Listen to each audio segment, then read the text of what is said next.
नमस्कार मैत्रिणींनो. मी आज थोडासा वेगळा विषय घेऊन आज तुमच्यासमोर आलेली आहे.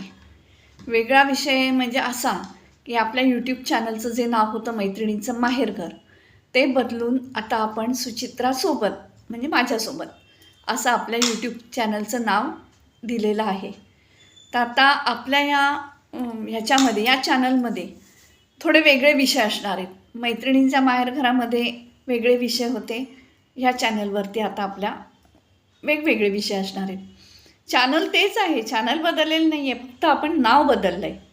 तर मैत्रिणींनो, विषय असा आहे की अनेक संत महात्मे सिद्धपुरुष आपल्या महाराष्ट्रात खूप होऊन गेले, पण त्या सगळ्याच बद्दल आपल्याला माहिती नाही, त्या सगळ्या सिद्धांबद्दल माहिती नाही, सगळ्या संतांबद्दल आपल्याला माहिती नाही.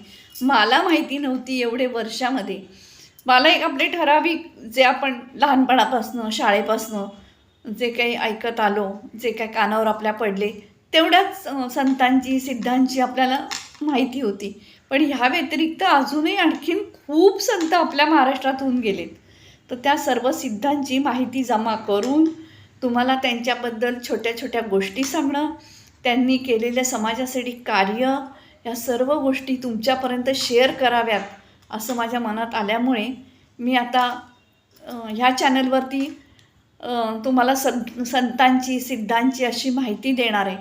म्हणजे फक्तच अध्यात्मच असेल असं नाही, ह्या व्यतिरिक्त अनेक दुसऱ्या गोष्टीही असतील. आपल्या अनेक मैत्रिणींशी मुलाखती असतील, किंवा समजा प्रवासाला मी कुठे गेले तर तिथलं प्रवास वर्णन असेल, तिथली काही माहिती असेल, मैत्रिणींच्या माहेरघरात येणाऱ्या मैत्रिणींचा जो आनंद आहे तो पण तुमच्यासोबत शेअर करणार आहे. खूप वेगवेगळे विषय असतील, का एकच ठराविक विषय आपला नसेल. पण आता तरी आपण संत महात्मा आणि सिद्धपुरुष यांच्याबद्दल जी काही मला माहिती मिळेल ती तुमच्यासोबत शेअर करण्याची माझी इच्छा आहे. त्याचबरोबर आपण जे एक सकाळी आणि एक संध्याकाळी असे 2 व्हिडिओ टाकत जाऊ. पण ते 2 व्हिडिओ रोज येतील असं नाही. एक व्हिडिओ संत महात्म्यांचा तुम्हाला रोज येणार आहे, पण बाकीचा जो काही असेल इतर माहितीचा तो रोज येईल असं नाही. तो 2 दिवसांनी येईल, 1 दिवसांनी येईल, कधी रोज पण येईल, कधी आठवड्यातनं 4 दिवस पण येईल. असं असं असेल आपला प्रवास साधारण. मी तुम्हाला एक सांगते. आणि जसजसा आपला प्रवास पुढे वाढत जाईल तसतसं अनेक गोष्टी आपल्याकडनं मी तुम्हाला शेअर करत जाईन, तुम्हाला दाखवत जाईन, तुमच्याशी गप्पा मारत जाईन.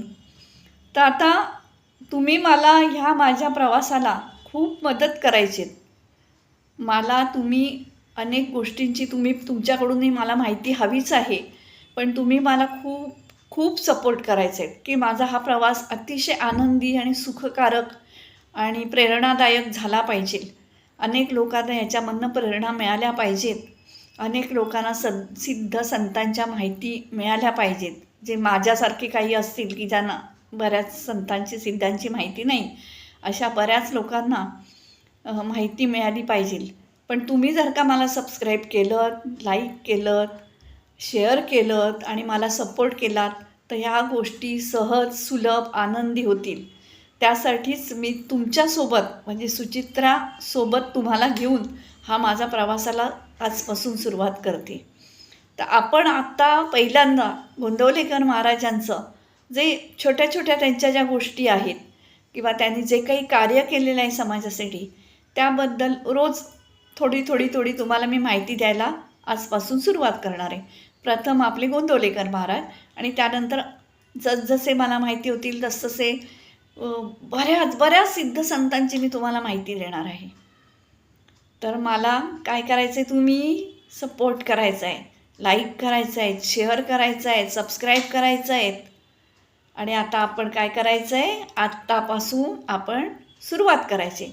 आता मी तुम्हाला गोंदवलेकर महाराजांची माहिती आणि त्यांचं कार्य याबद्दल तुम्हाला सांगणार आहे.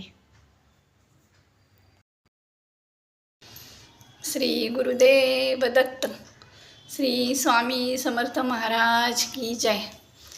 चला मग आजपासून आपण गोंदवलेकर महाराजांच्या माहितीला, चरित्राला, त्यांच्या कार्याबद्दल माहिती घ्यायला सुरुवात करतो आहे. तर आज प्रथम आपण त्यांचं पूर्वज कोण होते आणि त्यांच्या जन्मापर्यंत आज आपण माहिती मी तुम्हाला सांगते. तर आपले गोंदवलेकर महाराजांचे जे पूर्वज होते त्यांचे मूळ गाव वावर हिरे आणि त्यांचे मूळ आडनाव होते घुगरदरे. हे वावर हिरे जे गाव आहे ते गोंदवल्याच्या जवळच आहे, पण त्यांचे पूर्वज नंतर गोंदवल्याला राहायला आले आणि गोंदवल्याला राहायला आल्याच्यानंतर त्यांना कुलकर्णी पद मिळाले. गोंदवलेकर महाराजांचे आजोबा लिंगोपंत आणि आजी राधाबाई हे अतिशय प्रेमळ, दयाळू, परोपकारी, गावातल्या सर्वांचे लाडके होते. जरी त्यांच्याकडे कुलकर्णी पद होतं तरी पण त्यांच्या मनामध्ये सगळ्यांच्याबद्दल अतिशय दया आणि प्रेम होते. कोणी त्यांच्याकडे काही आले मदतीसाठी तरी ते कधी बिना हाताने म्हणजे रिकाम्या हाताने कधी परत जात नसत. इतकं लिंगोपंत आणि राधाबाई अतिशय परोपकारी, दयाळू असे होते. त्यांच्या लिंगोपंत आणि राधाबाई हे पांडुरंगाचे निस्सीम भक्त होते. जसं लिंगोपंतांचं वय झालं तसं त्यांना पंढरपूरला जाता येईना. दर शुद्ध एकादशीला, शुद्ध पक्षातील एकादशीला ते आपल्या पंढरपूरला जायचे, पण जसं त्यांचं वय झालं तसं त्यांना जाता येईना. मग त्यांनी पांडुरंगाला सांगितलं, बाबा आता माझं वय झालं आहे रे, मला आता तुझ्याकडे नाही येता येत. पांडुरंगाने त्याच रात्री त्यांच्या स्वप्नात येऊन सांगितलं, तू नको येऊ रे, मी येतो तुझ्या भेटीला.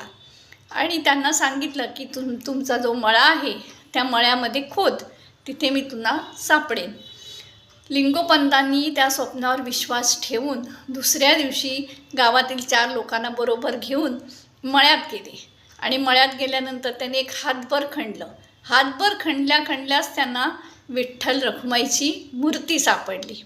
अतिशय आनंद झाला त्यांना, अतिशय आनंद कोणाला होणार नाही. आणि इतके निस्सीम भक्त आणि पांडुरंग स्वतः त्यांच्या भेटीला आला आणि गाववाल्यांना पण त्याचं आश्चर्य वाटलं आणि गाववाल्यांना पण खूप आनंद झाला. भजन गात मिरवणूक काढत त्यांनी त्या विठ्ठल रखुमाईची मूर्ती घरी आणली. असे हे लिंगोपंत आणि राधाबाई ह्या पांडुरंगाच्या निस्सीम भक्त. त्यांच्या मुलाचं नाव रावजी आणि सुनेचं नाव गीताई. रावजी आणि गीताई हे आपल्या ब्रह्मचैतन्य गोंदवलेकर महाराजांचे आई आणि वडील. रावजी पण भक्ती म्हणजे त्याचीच आवड होती, भक्तीचीच आवड, त्यामुळे त्यांचं घरात एवढं लक्ष नव्हतं. पण गीताई तर खूप, म्हणजे तुम्हाला काय सांगायचं आता.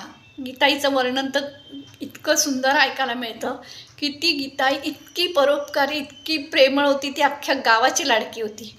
कोणी तिच्याकडे मागायला काही आलं, जसं सासू सासऱ्यां तसेच ती पण, कोणी काही मागायला आलं तरी तिच्याकडनं सुद्धा कोणी रिकाम्या हाताने जात नसत. जे असेल ते त्यांना ती देत असे. आणि लोक हक्काने अगदी छोट्या छोट्या गोष्टी म्हणजे लोणचं, दही अशा छोट्या छोट्या गोष्टी पण तिच्याकडे मागायला यायच्या आणि ती प्रेमाने द्यायची. कपडे, छोट्या छोट्या बाळांचे कपडे ते पण द्यायची. म्हणजे जे असेल, जो कोण मागेल तो कधी रिकाम्या हाताने तिच्याकडून सुद्धा परत गेला नाही. अशा या गीताईला लागले डोहाळे आणि तिला डोहाळे लागल्यानंतर लिंगोपंत आणि राधाबाई ह्यांना असं झालं की सुनेला कुठे ठेवू नये कुठे नो. आधीच ती सुनबाई त्यांची खूप लाडकी आणि त्यात तिला डोहाळे लागलेले. मग त्यांनी सांगितलं लिंगोपंतांनी की तुला काय पाहिजे ना ते मला सांग, मी तुला आणून देईन. त्याप्रमाणे त्यांना जे डोहाळे लागले ते सगळे भक्तीचेच, रामभक्ती, हनुमंत भक्ती असे डोहाळे लागले. मग त्यांनी सांगितलं की मला ना दासबोध वाचायला हवा आहे. लिंगोपंतांनी लगेच त्याची व्यवस्था केली आणि दासबोध त्यांना आणून दिला. अशा आहे आपल्या गीताई आणि त्यांचे हे 9 महिन्याचे डोहाळे पूर्ण झाले. आणि त्यानंतर दिवस पूर्ण झाले, 9 महिन्याचे दिवस पूर्ण झाल्यानंतर त्यांनी एका तेजस्वी मुलाला जन्म दिला.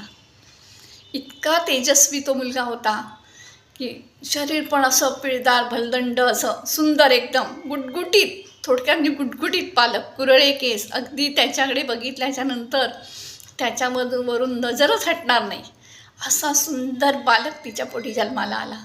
गावातल्या लोकांना कळला. गावातल्या लोकांना तर प्रचंड आनंद झाला. जो तो त्यांच्याकडे येऊ लागला बाळ बघायला. असं होता काय झालं, याचा दिवस आला, आपला बारशाचा दिवस आला. तर नाव काय ठेवायचं. मग बारशाच्या दिवशी त्यांनी गावातल्या तर लोकांना बोलावलंच, पण आजूबाजूच्या सर्व लोकांना बोलवलं, आजूबाजूच्या गावातल्या सर्व लोकांना बोलवलं आणि बाळाचे नाव काय ठेवले, गणपती. तर आपल्या ब्रह्मानंद गोंदवलेकर महाराजांचे नाव गणपती होते. असा हा बाळाचा जन्म झाला. आता ह्याच्या पुढची जी काही आहे कथा किंवा माहिती ते आता तुम्हाला मी उद्याच्या भागात देईन. आणि माझ्याकडून काही चूक झाली असेल तर मला क्षमा करा, कारण मी कोणी कथानक नाही किंवा गोष्टी पण मी अशा कधी आजपर्यंत कोणाला अशा सांगितलेल्या नाहीत, कथन केलेलं नाही आहे. पण परमेश्वराची इच्छा असेल, त्याने मला ही बुद्धी दिली की लोकांपर्यंत अनेक सिद्ध आणि संतांची माहिती मी पोचवावी. त्याप्रमाणे आजपासून ही आपली सुरुवात झालेली आहे. आता माझ्याकडनं काही चूक झाली तर मी तुमची आत्ताच क्षमा मागते आणि उद्या आपण आता पुढचा भाग बघू.